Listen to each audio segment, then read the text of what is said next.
ဒီပိုင်းရဲ့စွာမှာတော့စွာကိုကန့်သက်ထားတဲ့နန္နာမီကအချိန်ပိုရှင်းမဲ့လို့ပြောပြီးတော့တီးရဲ့စွာအားတွေကိုပို့ထုတ်လိုက်ပိုင်းအဲ့ဒါကိုမဟီတိုကပြောနေတဲ့ပုံပါပဲနန္နာမီရဲ့ထူးခြားတဲ့စွာအင်ကလူတွေမကပဲနဲ့အရာဝတ္ထုတွေအလုံးပမာပါ9ပိုင်းပိုင်းပြီး3ပိုင်းကိုတီတီချာချာမြင်နိုင်စွမ်းရှိတာပါ။ပုံပဲဆိုရင်တော့ရန်သူတွေကိုတိုက်ခိုက်ရမှာကျေစာစွာရဲ့နေရောလာအောင်လို့လုပ်ပြီးတော့တိုက်ခိုက်တာဖြစ်ပေမဲ့လည်းအခုအချိန်မှာအဲ့ဒီလိုတော့လုပ်လို့မရပါဘူး။အဲ့ဒါကြောင့်တစ်ချက်တည်းနဲ့အပြီးဖြတ်နိုင်မဲ့နီးလန့်ကိုရွှေ့လိုက်ပိုင်းနောက်ပြီးတော့နေရာကိုအချိန်ပြည့်နဲ့ပြေးပြီးတော့ထုတ်ပစ်လိုက်ပိုင်းအဲ့ဒီလိုရွေးချယ်မှုကနှစ်ရလုံးထိခိုက်နိုင်ပေမဲ့လည်းနန္နာမီကတော့အဲ့ဒီနီးလန့်ကိုပဲရွှေ့ချယ်လိုက်ပိုင်းမဟီတိုကလည်းအဲ့ဒီဟာကိုတော့ရှောင်မဲလို့လုပ်နေတော့နန္နာမီကတူတာနဲ့ခြေထောက်ကိုခုတ်ဖြတ်လိုက်ပါတယ်အဲ့ဒီနောက်200စလုံးမတည်သေးရင်ပြန်ဆုံမဲလို့ပြောပြီးတော့လှည့်ထွက်လိုက်တဲ့အချိန်မှာနန္နာမီခုနကထိုးထားခဲ့တဲ့နေရာက okay အစတွေကပြိုကျလာပြီးတော့မဟီတိုကိုပြီးသွားပါတော့တယ်ယိုရှိနိုကိုခေါ်ထားတဲ့အီဒါတိုတွေကတော့သူကိုယ်တိုင်မေးဖို့ခက်ခဲနေပြီးတော့အီဂူချီတဲ့ဖုန်းဆက်မရဖြစ်နေခဲ့ပါတယ်ကြောင်ကိစ္စတွေလည်းပြောလို့ရမရစဉ်းစားနေပြီးတော့အီဂူချီကလည်းရောက်မလာတာကြောင့်သူလည်းတော်တော်တိုင်ပတ်နေရပါတယ်နောက်တော့ဖုန်းဆက်လို့မရတဲ့အစုံကိုယ်တိုင်မေးဖို့ပဲဆုံးဖြတ်ပြီးတော့မေးလိုက်ပါတယ်ဒါပေမဲ့ယိုရှိနိုကအဲ့ဒီလိုချိန်စာတွေကိုရုပ်ရှင်ရုံမှာတော့ကမမီရပဲနဲ့အဲ့ဒီနောက်တော့မှမြင်ရကြောင်ပြောပြလာပါတယ်ယိုရှိနိုက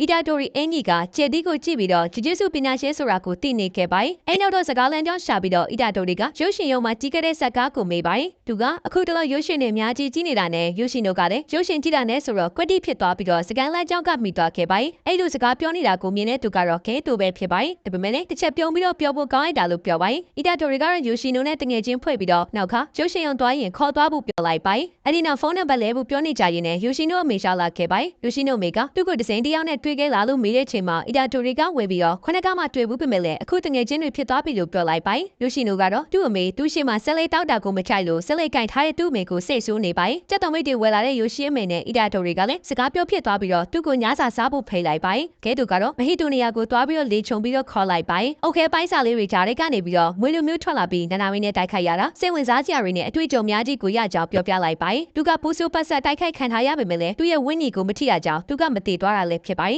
သူကတော့ပျော့ရှင်နေပြီးတော့နောက်တစ်ခါတွေ့ရင်သူတွေးထားတဲ့နီးစပ်တွေအကုန်လုံးကိုတုံ့ပြန်မယ်လို့တော့မှတွေးနေခဲ့တာဖြစ်ပါတယ်တစ်ဖက်ကယိုရှိနိုတို့အိမ်လိုက်သွားတဲ့အီဒါတိုရီကြောင့်အီဂီချီကလည်းခေါင်းကိုက်နေပါပြီသူ့ကိုဂိုချိုနဲ့နာနာမီဆူမာကိုတိပြီးတော့အမြန်ဆုံးလာချိုချင်နေခဲ့ပါတယ်အီဒါတိုရီကတော့သူအားလို့အစီပြေသွားကြောင်းပြောပြီးတော့လာမချိုဆင်ချင်ပါဘူးအဲ့ဒီအချိန်မှာနာနာမီစီကဖုန်းဝင်လာတော့သူလည်းစုခံရလို့တိတ်ပြီးဆိုပြီးတော့ဖုန်းကကန်ချင်ပဲတောင်းပန်ပါတယ်ဆိုတဲ့စကားကိုအစပြုလိုက်ပါတယ်တကယ်တော့နာနာမီကခုနကမဟီတိုကိုတိုက်ခိုက်ရင်းနဲ့ထိခိုက်သွားလို့ကျောင်းမှာကူးတာမှုခံယူဖို့သူ့ကိုလာချိုခိုင်းတာလည်းဖြစ်ပါတယ်အဲဒါကြောင့်အီဂီချီကအီဒါတိုရီကိုကြိုးပြီးတော့ချက်ချင်းပဲလာခဲ့မယ်လို့ပြောလိုက်တော့အီဒါတိုရီနဲ့အတူတူမရှိဘူးဆိုတာကိုပါသိပြီးတော့စုခံရပါတော့တယ်ပုံချပြီးတဲ့အချိန်မှာနာနာမီကတော့မဟီတိုပြောခဲ့တဲ့စကားတွေကိုပြန်တတိယနေပြီးတော့မဟီတိုကငယ်သေးတာကြောင့်ကျင်းစာဖြစ်လာတာမကြသေးဘူးလို့တွေးလိုက်မိပါတယ်ပေမဲ့သူကစွမ်းကြည့်တာကြောင့်ကိုပိုင်နေမြေချိတ်တာတွေကိုမကြခင်လုံးလာနိုင်ပြီးတော့အဲ့ဒီလိုလုံးနိုင်လာရင်လူတွေထိခိုက်တာပိုများလာမှာကြောင့်တစ်စက္ကန့်လေးဖြစ်ဖြစ်အပြည့်ရှင်းနိုင်ဖို့စီစဉ်ရပါတယ်အီတာတိုတွေကတော့ယိုရှိနိုတို့အိမ်မှာသူတို့တားမင်းနှစ်ယောက်နဲ့စကားတွေပြောပြီးတော့ညစာစားပြီးတော့ရှင်းမောပျော်ရွှင်နေကြပါတယ်ယိုရှိနိုမေကတော့အရက်မူးနေတာဖြစ်ပြီးတော့ခဏကြာတော့ခိုင်ကုန်မှာပဲအိပ်ပျော်သွားခဲ့ပါတယ်အီတာတိုတွေက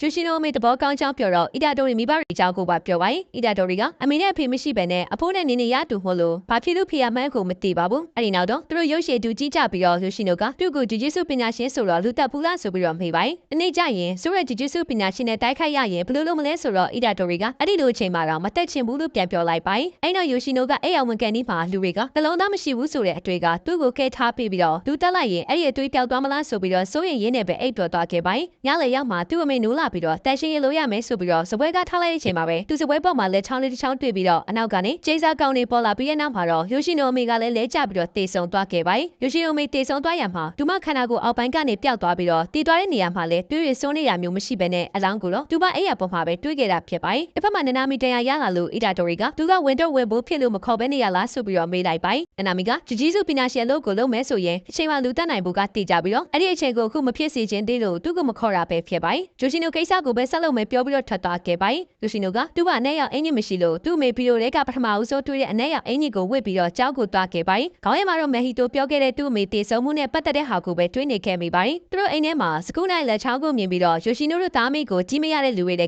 ကတရယောက်ကပတ်စံပေးပြီးတော့တက်ခိုင်းတာဖြစ်မယ်လို့မဟီတိုကပြောနေတာပါ။ကျောင်းမှာတော့စုပွဲကျင်းပနေပြီးတော့အထူးစုကိုကျင်းညာနေတာပါ။အဲ့ဒီလူကမိန်းကလေးတွေကြားထဲမှာ popular ဖြစ်တဲ့ပြင်ကိုမှပတ်စံလက်ချမ်းသာပိုင်း။နောက်ပြီးတော့အခုမှရတဲ့စုကိုလည်းသူများကိုပတ်စံပေးပြီးတော့ရေးခိုင်းထားတာလည်းဖြစ်ပါတယ်။အဲ့ဒီချိန်ကျောင်းသားတွေကခေါင်းမပေါ်ကနေပြီးတော့အနဲ့ရောက်ရေကွက်လူမျိုးဟာကြီးကိုမြင်လိုက်ရပြီးတော့အဲ့ဒီရကကျောင်းတစ်ကျောင်းလုံးကိုမကြခင်မှာပဲအောက်မူးသွားမှလည်းဖြစ်ပါတယ်။အဲ့ဒါကတော့မဟီတိုကကျောင်းကိုစီးချလိုက်တာဖြစ် ပြီးတော့အဲ့ဒီစီးတဲ့ကဘာဖြစ်နေနေလုံးဝကိုမမြင်ရပါဘူးအဲ့ဒီစီးတဲ့ကိုဝင်လာလို့တာရပြီးတော့ပြန်ထွက်သွားလို့လည်းမရပါဘူးမဟီတိုနဲ့ဟဲတိုကအီဒါတိုရီနဲ့ယိုရှိနိုကိုခင်မအောင်တမင်လုပ်ထားပြီးတော့သူတို့နှစ်အလုံးကိုချပြီးစကူနာထွက်လာအောင်လုပ်ဖို့စီစဉ်ထားတာလည်းဖြစ်ပါတယ်စကူနာထွက်လာပြီးဆိုရင်တော့သူတို့ဘက်ကိုပါလာဖို့စီယုံဖို့ပါပဲယိုရှိနိုတို့အိမ်ကိုစကူနာလက်ချောင်းတွေတွားထားတာကလည်းသူတို့ပဲဖြစ်ပြီးတော့ယိုရှိနိုအမေကိုလည်းအကွက်ကြကြတက်လိုက်တာပဲဖြစ်ပါတယ်အဲ့ဒီအချိန်မှာကျောင်းမှာစူပေးနေတဲ့ခန်းထဲကကျောင်းသားတွေကတော့လဲကျသွားပြီးတော့ယိုရှိနိုကိုစပနာသွားဖို့ခေါ်ခဲ့တဲ့ဆရာနဲ့ခုနကဆူရတဲ့ကျောင်းသားပဲကြံခဲ့ပါတယ်ကျောင်းထဲကိုယိုရှိနိုဝင်လာပြီးတော့ကျောင်းသားတွေအကုန်တေးကုန်ပြီးထင်ပြီးတော့နှိုးနေတဲ့ဆရာကိုသူတို့တွေမတေပါဘူးလို့ဆိုပြီးတော့ပြောလိုက်ပါတယ်အဲ့နောက်အကုန်သိနေတာလားလို့မေးရဲ့ဆရာကိုသူကိုဘူလီကောင်နဲ့နိုင်ကျင့်ပြီးတော့ဆက်လက်မီးနဲ့ထိုးထားတဲ့စပင်အုပ်ထားတဲ့လက်ဖူးကိုလှမ်းပြလိုက်ပါတယ်အဲ့နောက်ကျောင်းသားစီတက်သွားပြီးတော့ဘာလို့လုပ်တာလဲဆိုပြီးတော့မေးလိုက်ပါတယ်ကျောင်းသားကလည်းလန့်ပြီးတော့သူဘာမှမလုပ်ကြောင်ပြောပေမဲ့လေယိုရှိနိုကဂျေဆာဆွာနဲ့ပဲလှုပ်လိုက်တာကြောင့်ခန္ဓာကိုယ်မှာခဲရောင်ကွက်တွေထန်လာခြင်းယိုရှိနိုကအဲ့ဒီကျောင်းသားကိုပါအသေးကန်လိုက်ပါတယ်အဲ့နောက်ဂျေဆာဆွာနဲ့ပဲလေဘေးကိုညှစ်ပြီးတော့လေးပေါ်မှာမြှောက်ထားလိုက်ပါတယ်သူမချင်တဲ့တာတွေကိုတဖွာဖွာပြောပြီးတော့ထိတ်ဆက်နေရတာကိုပြောနေတဲ့ပုံပါပဲအဲ့ဒီချိန်ကျောင်းထဲကိုဘာလို့လုံးနေရလဲဆိုပြီးတော့မေးပြီးတော့အီဒါတိုရီကဝင်လာခဲ့လိုက်ပါတယ်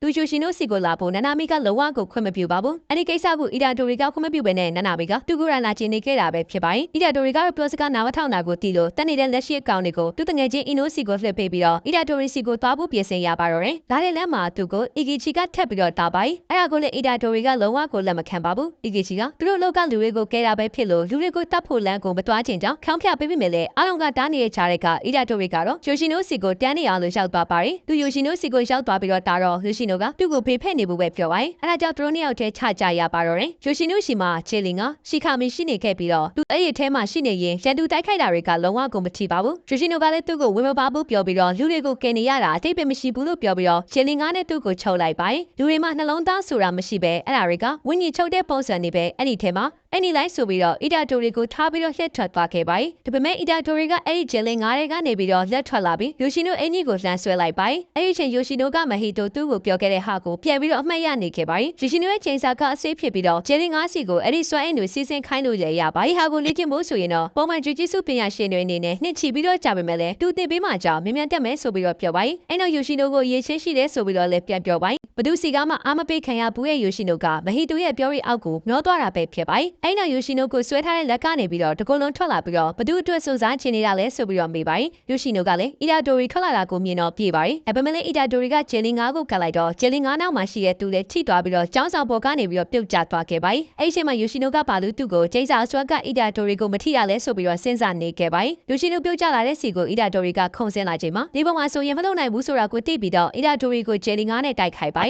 ်ဒါပေမဲ့အီဒါတိုရီကရှောင်လိုက်ပြီးတော့ယိုရှိနိုကိုထပ်ထိုးလိုက်တာကြောင့်ကျောင်းဆောင်တဲ့ကိုပြန်ရောက်သွားခဲ့ပါတယ်အဲ့ဒီချိန်မှာအီဒါတိုရီကကိုကျိုတင်ပေးထားတဲ့ဂျယ်လင်ငါးတွေကိုတိုက်ခိုက်ခြင်းရင်သူတို့တခင်ကိုအရင်ဆုံးလုပ်ရမယ်ဆိုတဲ့စကားကိုတတိယသွားခဲ့ပါတယ်နောက်ပြီးတော့ယိုရှိနိုကိုဒီလိုဘဝမှာရှုံးပြီးတော့မလားလို့ဆိုပြီးတော့ပြောတော့ယိုရှိနိုကလည်းလူသားတွေမှာနှလုံးသားမရှိဘူးဒါပေမဲ့ငါအမေကိုအဲ့ဒီနှလုံးသားရှိတဲ့လူတွေကတတ်လိုက်တာလို့ပြောပြီးတော့ဂျယ်လင်ငါးရဲ့ထိတ်ဆူးကြုံနဲ့တိုက်ခိုက်လိုက်ပါတယ်ဒါပေမဲ့အဲ့ဒီချိန်မှာအီဒါတိုရီကလည်းမရှောင်လိုက်နိုင်တာကြောင့်သူ့ခန္ဓာကိုယ်မှာအကွေးကြီးဖြစ်သွားတဲ့ထိကိုထိခိုက်သွားပါတယ်အဲ့ဒါပြီးတော့ယိုရှိနိုနားကိုကတ်သွားပြီးတော့တောင်းပန်ပါတယ်အီဒါတိုရီကယိုရှိနိုအမေတည်သွားတာကိုလုံးဝကိုမသိခဲ့ပါဘူးသူနဲ့အတူဂျူဂျီစုပညာကိုအမြင့်ဆုံးထိလေ့လာခဲ့ပြီးတော့တတ်သွားတဲ့ကျေစာကိုပဲပြလိုက်ရှာခဲ့ပြီးတော့သူ့မိအတွက်ကိုကလစားချင်မယ်ဆိုပြီးတော့ပြောပါတယ်အချိန်ကဲမှာပဲအနောက်ကနေပြီးတော့မဟီတိုပေါ်လာခဲ့ပြီးတော့အီဒါတိုရီကဘသူလည်းမသိပဲနဲ့ကြောင်နေတဲ့အချိန်မှာလက်ကြီးကြီးပြောင်းပြီးတော့သူ့ကိုနေရာမှာကပ်ပြီးတော့မြှောက်ထားခဲ့လိုက်ပါတယ်အီဒါတိုရီကလည်းနနာမီပြောတဲ့ခန္ဓာကိုယ်မှာချုပ်ရိုးတွေပြင်းနေကျေစာအသုံးပြုသူဆိုတာကိုသိသွားပြီးတော့ယိုရှိနိုကိုပြေးခိုင်ပါတယ်ဒါပေမဲ့လည်းယိုရှိနိုကမဟီတိုကလူစုမဟုတ်ပါဘူးဆိုပြီးတော့ဂျားတဲ့ကနေဖြန့်ဖြေပေးနေချိန်မဟီတိုကလည်းသူ့ပခုံးကိုကန်ပြီးတော့မင်းကတော်တော်တုံးတာပဲမင်းကြောင့်လူတွေကုန်တရားတော့မယ်ဆိုပြီးတော့ပြောလိုက်ပါတယ်နောက်ပြီးတော့တင်ပြောင်းကာရာကိုရှိုးလိုက်ပြီးတော့ယိုရှိနိုကလည်းကျေစာကောင်ဖြစ်ပြောင်းလဲသွားပြီးတော့အီဒါတိုရီကိုချုပ်ပေးနေရကနေပြီးတော့လှုပ်လိုက်ပါတယ်အီဒါတိုရီကလည်းသူ့တငယ်ချင်းသူ့ရှိမှဒီလိုဖြစ်သွားတာကိုမြင်လိုက်ရတော့မခံစားနိုင်ပဲပြေးဖက်ပြီးတော့စကူနာကိုခေါ်လိုက်ပါတယ်သူကနှလုံးပြတ်ကောင်းအောင်လုပ်ပေးတော့ကလို့ယိုရှိနိုကိုလည်းပြတ်လုပ်ပေးပါဘာမှမဆိုပေးပါမယ်လို့ပြောပေးမယ်လေစကူနာကချစ်ချင်းမဲ့ညင်ပြလိုက်ပါတယ်မဟီတိုကလည်းဒါကိုကြားပြီးတော့သူခစ်ချင်တယ်လို့အစာလေးဖြစ်လာတယ်ဆိုလို့ရှိလိုက်ပါတယ်အရင်တော့ဂျေဆာပုံပြောင်းသွားတဲ့ယိုရှိနိုကအီဒါတိုရီပါလို့လဲဆိုပြီးတော့မေးပြီးတိတ်ဆုံးသွားခဲ့ပါတယ်အီဒါတိုရီကတော့သူ့တငယ်ချင်းနဲ့သူ့ရဲ့ဂျူးစုပညာရေးတင်ကြားဖို့ထိကိုမျှော်လင့်ထားတာကြောင့်သူလည်းတော်တော်ကိုဝမ်းနဲ့သွားခဲ့ရပါတယ်အဲနောက်တော့ရှင်နေတဲ့မဟီတိုကိုထပြီးတော့ထိုးလိုက်ပါတယ်ဂျေဆာကတော်တော်အားပြင်းပေမဲ့လည်းသူကဘာမှမဖြစ်ဘူးလို့ကြွေးကြော်နေချိန်မှာထိုးခါလိုက်ရတဲ့နေရာကသူ့တွေထွက်လာခဲ့ပါတယ်အီဒါတိုရီရဲ့ထိုးချက်က